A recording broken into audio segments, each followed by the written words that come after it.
Good morning दोस्तों इस discussion में हम बात करेंगे कुछ कंसिस्टेंट कंपाउंडर स्टॉक्स की जो कि आपका पोर्टफोलियो का हिस्सा होना ही चाहिए अगर आपको लॉन्ग टर्म में स्टेबल एंड कंसिस्टेंट रिटर्न्स चाहिए।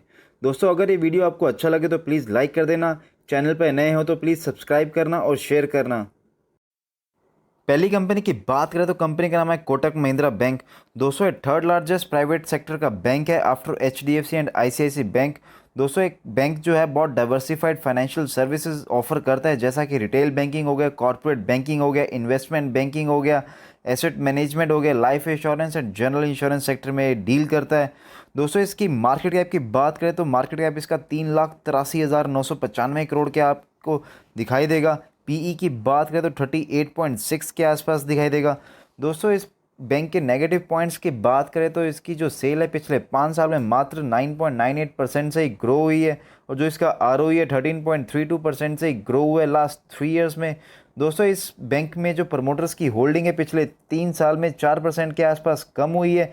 वहीं अगर हम इसके प्रॉफिट्स देखें तो प्रॉफिट कंटिन्यूस बैंक के इंक्रीज हो रहे हैं, चाहे कोविड हो या कुछ भी हो, profit year on year basis पे कंटिन्यू इंक्रीज हो रहे हैं। दोस्तों प्रमोटर की होल्डिंग 29.92 थी जो कम होकर 26 हो गई है। वहीं अगर हम एफ का होल्डिंग देखें तो वो 39.17 से बढ़ के 42.77 के आसपास हो गया। वहीं 3.5-4% के आसपास एफ का होल्डिंग बढ़ा है, वो उतना ही प्रमोटर का कम हुआ है, तो कोई नेगेटिव पॉइंट नहीं है। दोस्तों इस बैंक की बात करें तो ये आपको ऊपर के लेवल यानी 2077 के लेवल से अभी 1936 रुपये के लेवल पे डिस्काउंट पे देखने को मिल रहा है। आरएसआई की बात करें तो 51.32 के आसपास आपको दिखाई देगा। अभी कंपनी फियर जोन में एंट्री ले रही है। दोस्तों आप देख सकते हैं जब भी ये फियर जोन में जाता है काफ़ी डीप तक जाता है, तो जैसे ही इसका आरएसआई आपको फियर जोन में स्टार्ट होता है, जैसे ही 50 के नीचे आना शुरू होता है, तो बाय ऑन डिप स्ट्रेटेजी का यूज़ करके इसमें अपनी इन्वेस्टमेंट कर सकते हैं। दोस्तों अच्छा बैंक है, आने वाले टाइम में डेफिनेटली आपको पॉजिटिव रिटर्न्स देगा। जैसा कि मैंने आपको बताया इसके प्रॉफिट कंटिन्यू इंक्रीज हो रहे हैं, एफआईएस का होल्डिंग इसमें इंक्रीज हुआ है, बाय ऑन डिप स्ट्रेटेजी का यूज़ करिए। आने वाले टाइम में आपको 2200-2300 के लेवल पे जाता हुआ दिखाई देगा ये बैंक। अगली कंपनी की बात करें तो कंपनी का नाम है एचडीएफसी। दोस्तों निफ्टी की हैवी वेट कंपनी है ये। इस कंपनी की बात करें तो ये आपको ऊपर के लेवल यानी 2900 के लेवल से अभी आपको 2720 रुपये के लेवल के आसपास डिस्काउंट में देखने को मिल रही है। इस कंपनी की आरएसए की बात करें तो फियर जोन में 45 के आसपास आपको दिखाई देगा। दोस्तों इस कंपनी की बात करें तो ये लार्जेस्ट हाउसिंग फाइनेंस कंपनी है, अपने सेक्टर की लीडर कंपनी है। इसके मार्केट कैप की बात करें तो 4,91,000 करोड़ के आसपास आपको दिखाई देगा। पीई की बात करें तो 24.4 के आसपास दिखाई देगा। दोस्तों इस कंपनी के पॉजिटिव पॉइंट की बात करें तो ये अच्छा खासा डिविडेंड देती है 20.46% के आसपास, और जो इसकी सेल्स है पिछले 10 साल में 17.51% से ग्रो हुई है। दोस्तों इसकी नेगेटिव पॉइंट की बात करें तो कंपनी का लो इंटरेस्ट कवरिंग रेशियो है। दोस्तों ये रेशियो क्या करता है, ये रेशियो एक होता है कि जो डेट और प्रॉफिटेबिलिटी का रेशो होता है, जिससे हम डिटरमाइन कर सकते हैं कि कंपनी कितनी इजीली अपना जो इंटरेस्ट है वो पे कर सकती है जो उसका आउटस्टैंडिंग डेट है उसके ऊपर। दोस्तों इसके कंपनी के प्रॉफिट्स की बात करें तो वो कंटिन्यू इंक्रीज हो रहे हैं, थोड़े बहुत स्लाइटली डिप हुए थे कोविड की वजह से, otherwise year on year basis पे कंटिन्यू इंक्रीज हो रहे हैं। दोस्तों एफ का होल्डिंग इसमें देखोगे तो 70.12% से बढ़ के 71.95% हो गया है पिछले 1 साल में। दोस्तों इस कंपनी की बात करें तो सेक्टर लीडर कंपनी है, ईयर ऑन ईयर बेसिस पे इसका प्रॉफिट ग्रो हो रहा है। लार्ज कैप कंपनी है, अच्छा खासा इसका 5 लाख करोड़ के आसपास आपको मार्केट कैप दिखाई देगा।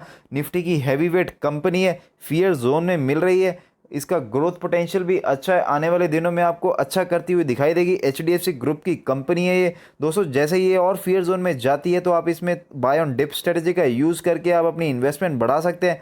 आप देख सकते हैं कि लास्ट टाइम जब ये फियर जोन में गई थी तो स्टॉक का प्राइस 2400 के आसपास था।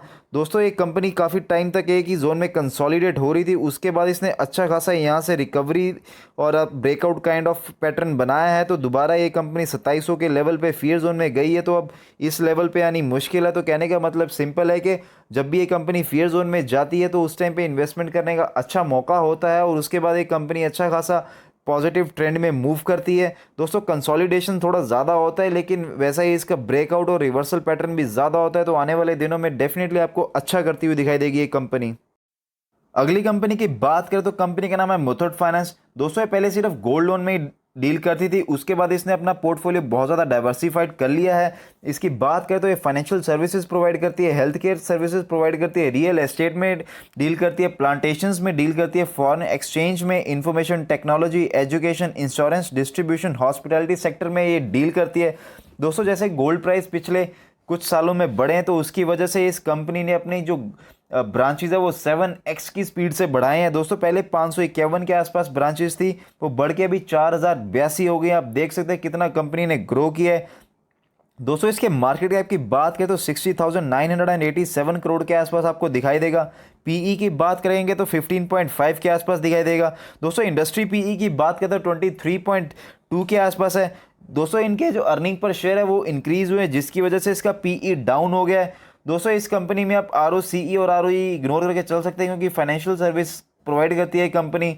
दोस्तों इस कंपनी के पॉजिटिव पॉइंट की बात करें तो पिछले 5 साल में जो इसका प्रॉफिट है वो 36.12% के CAGR से ग्रो हुआ है। वहीं इसके आरओई पिछले 3 साल में 26.96% से इंक्रीज हुआ है। दोस्तों अच्छा खासा डिविडेंड देती है कंपनी 21.13% के आसपास। नेगेटिव पॉइंट इसमें कुछ भी नहीं है। दोस्तों प्रमोटर की होल्डिंग की बात करें तो 73.37% के आसपास आपको दिखाई देगी। दोस्तों FIS का होल्डिंग इसमें थोड़ा बहुत कम हुआ है, 14.56 से कम हो गए 14.16 के आसपास हुआ है, 0.4 के आसपास कम हुआ है, ज़्यादा कम नहीं हुआ है, तो आप इसको इग्नोर करके चल सकते हैं। दोस्तों इस कंपनी के ऊपर की बात करें तो ये 1638 के लेवल से आपको 1519 रुपये के लेवल में देखने को मिल रही है। अच्छा खासा डिस्काउंट है। दोस्तों RSI की बात करें तो अभी कंपनी फियर जोन को अप्रोच कर रही है, 51.55 के आसपास आपको इसका RSI दिखाई देगा। दोस्तों 1500 के नीचे आप इसमें फ्रेश बाइंग कर सकते हैं, और ये आप देख सकते हैं अच्छा खासा इसमें कंसोलिडेशन जोन है। तो जैसे अगर ये कंपनी आपको इस जोन में मिलती है तो आप इसमें इन्वेस्टमेंट करके चल सकते हैं। ज़्यादा पैसा आप लगाना चाहते हैं तो आप HDFC में लगा सकते हैं। उसके बाद अगर सेकंड इन्वेस्टमेंट करना चाहते हैं तो इसमें कर सकते हैं, क्योंकि मिड कैप कंपनी है तो इसमें मीडियम साइज ऑफ इन्वेस्टमेंट आप करके चल सकते हैं। HDFC जैसे हमने पहले डिस्कस की थी वो लार्ज कैप कंपनी, आप उसमें ज़्यादा पैसा डाल के चल सकते हैं, वो स्टेबल कंपनी है। थोड़ा पैसा इसमें डालिए, ज़्यादा पैसा उसमें डालिए, आपको आने वाले टाइम में डेफिनेटली अच्छे रिटर्न्स मिलेंगे। अगली कंपनी की बात करें तो कंपनी का नाम है IGL इंद्रप्रस्थ गैस लिमिटेड। दोस्तों ये Pioneer and leading gas distribution company है दिल्ली NCR की। मार्केट कैप की बात करें तो 36,943 करोड़ के आसपास आपको दिखाई देगा। पीई की बात करें तो 26.1, ROCE की बात करें तो 24% के आसपास दिखाई देगा, ROE जो है 19.8। डेट की बात करें तो मात्र 113 करोड़ यानी 0.02% के आसपास आपको डेट दिखाई देगा।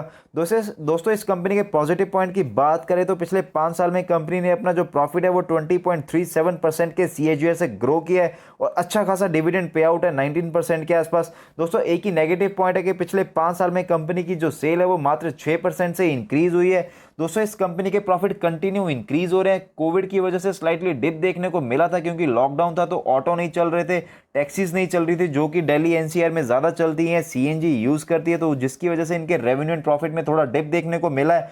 दोस्तों अगर इनके प्रमोटर की बात करें तो 45% का स्टेक उनके पास है। FIS का होल्डिंग 22.29 से बढ़ के 23.87 हो गया लास्ट 1 ईयर में। दोस्तों अभी रिसेंट न्यूज़ है कि इसने अपने CNG और PNG के प्राइस 5 से और 7% के आसपास इंक्रीज़ कर दिए हैं, और रिसेंटली इसने 1 साल के अंदर कोविड में जो दिल्ली NCR में 3 लाख गैस कनेक्शन दिए। तो दोस्तों आप देख सकते हैं इस चीज़ का इसके रेवेन्यू एंड प्रॉफिट पे कितना ज़्यादा इम्पैक्ट होने वाला है। तो आने वाले दिनों में जो ये स्टॉक है आने वाले दिनों में आपको बहुत अच्छा रिटर्न देने वाला है। दोस्तों इसकी कंपनी की बात करें तो ये 600 रुपये के लेवल से भी 518 रुपये के लेवल पे अच्छे खासे डिस्काउंट पे देखने को मिल रहा है। RSI की बात करें तो वो भी फियर जोन में 38.36 के आसपास आपको दिखाई देगा। तो दोस्तों अभी तक अगर आपने इसमें इन्वेस्टमेंट नहीं किया तो बहुत अच्छा मौका है इसमें अभी लमसम इन्वेस्टमेंट करने का। अगर आपने ऊपर के लेवल पे सारा इन्वेस्टमेंट कर दिया तो वेट करिए, कंपनी रिकवर करेगी, और जितना भी आपका अभी अनरियलाइज्ड लॉस दिखा रहा है वो सारा का सारा चेंज हो जाएगा प्रॉफिट में। अगर अभी आपने ऊपर के लेवल पे थोड़ा बहुत इन्वेस्टमेंट किया तो अच्छा मौका है अभी इसको एवरेज डाउन करने का। तो दोस्तों कुछ भी करिए, इस कंपनी में इन्वेस्टमेंट डेफिनेटली आपको होना चाहिए, क्योंकि आने वाले टाइम में डेफिनेटली आपको ये अच्छा रिटर्न देगी।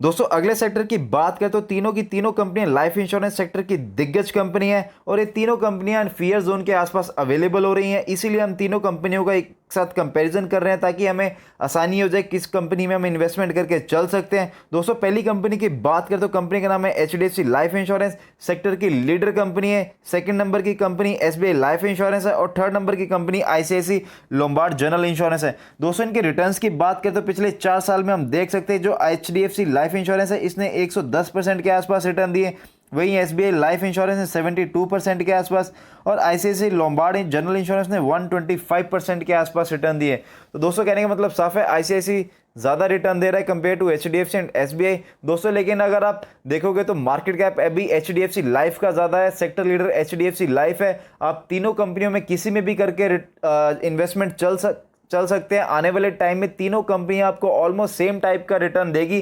दोस्तों अभी के टाइम में क्या हुआ, कोविड के क्लेम की वजह से इनके जो प्रॉफिट्स हैं वो कम हो गए क्योंकि इनको क्लेम सेटल करने थे। वहीं अगर आप इनके रेवेन्यू देखोगे तो revenue year on year basis पे कंटिन्यू इंक्रीज हुए, अभी भी इंक्रीज हुए। और जैसा कि आपको पता है वैक्सीनेशन रेट ज़्यादा है, लोगों को ज़्यादा अवेयरनेस हो गई है सेकेंड वेव में, तो थर्ड वेव अभी प्रिवेंट हो सकती है। तो आने वाले टाइम में कंपनी का जो प्रॉफिट है वो इंक्रीज हो सकता है। लोगों को बहुत ज़्यादा एक्सपेक्टेशंस है इन कंपनी से कि आने वाले टाइम में थर्ड वेव प्रिवेंट हो रही है तो इनके प्रॉफिट्स अच्छे से बढ़ेंगे। दोस्तों एक बार इनके प्रॉफिट्स बढ़ गए तो आप देखोगे कंपनियां रिकॉर्ड तोड़ देंगी, अच्छा खासा इनमें तेजी देखी जाएगी आने वाले दिनों में। दोस्तों तीनों की तीनों कंपनियां बेस्ट है, आप किसी भी कंपनी में इन्वेस्टमेंट करके चल सकते हैं।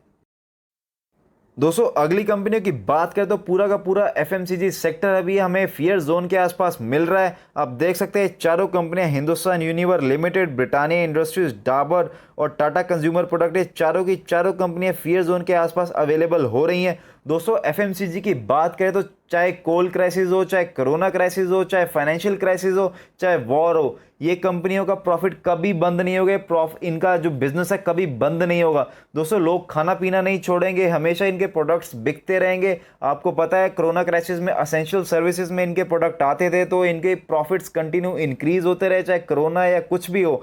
तो दोस्तों ऐसी कंपनियां आपके पोर्टफोलियो में ज़रूर होनी चाहिए, डिफेंसिव स्टॉक्स हैं। जब भी मार्केट में हेल्दी करेक्शन आता है कंपनियां आपके पोर्टफोलियो को गिरने से बचा लेती है, ज़्यादा गिरती नहीं है। अगर दूसरी कंपनियों की बात करें तो अगर वो 50% गिर रही है तो ये 15 से 20% के आसपास ही गिरेगी। दोस्तों सभी की सभी कंपनियां करेक्शन में अवेलेबल हो रही हैं, तो इसीलिए मैंने पिछले 5 साल का डेटा है आपके लिए आपको ईजी होने के लिए कंपेयर किया है। अगर हम एचयूएल की बात करें तो 213% के आसपास रिटर्न है, ब्रिटानिया इंडस्ट्रीज का 133% के आसपास, डाबर का 116% के आसपास और टाटा कंज्यूमर प्रोडक्ट्स का 434 के आसपास। दोस्तों आप देख सकते हैं ज़्यादा रिटर्न टाटा कंज्यूमर प्रोडक्ट दे रहा है, तो आप किसी भी कंपनी में इन्वेस्टमेंट करके चल सकते हैं। अगर आप हिंदुस्तान यूनिवर और ब्रिटानिया की बात करोगे तो ये अच्छा खासा डिविडेंड भी देती हैं, तो आप किसी भी कंपनी में इन्वेस्टमेंट करके चलिए, आने वाले टाइम में आपको अच्छे रिटर्न्स मिलने ही वाले हैं। दोस्तों सभी कंपनियों का प्रॉफिट कंटिन्यू इंक्रीज हो रहा है, सभी आरएसआई की बात करोगे तो फियर जोन के आसपास अवेलेबल हो रहा है। बाय ऑन डिप स्ट्रेटेजी का यूज़ करिए और उसमें अपनी इन्वेस्टमेंट बढ़ाइए। अगर आप किसी 2 कंपनियों में इन्वेस्टमेंट करना चाहते हैं, आप किसी 2 कंपनियों में इन्वेस्टमेंट कर सकते हो। दोस्तों कोई प्रॉब्लम नहीं है, अच्छी कंपनीज है, आने वाले टाइम में डेफिनेटली आपको अच्छा रिटर्न देगी। दोस्तों इस वीडियो में इतना ही, मिलते हैं अगली वीडियो में कुछ नई क्वालिटी स्टॉक्स और नई क्वालिटी इंफॉर्मेशन के साथ। जब तक थैंक यू।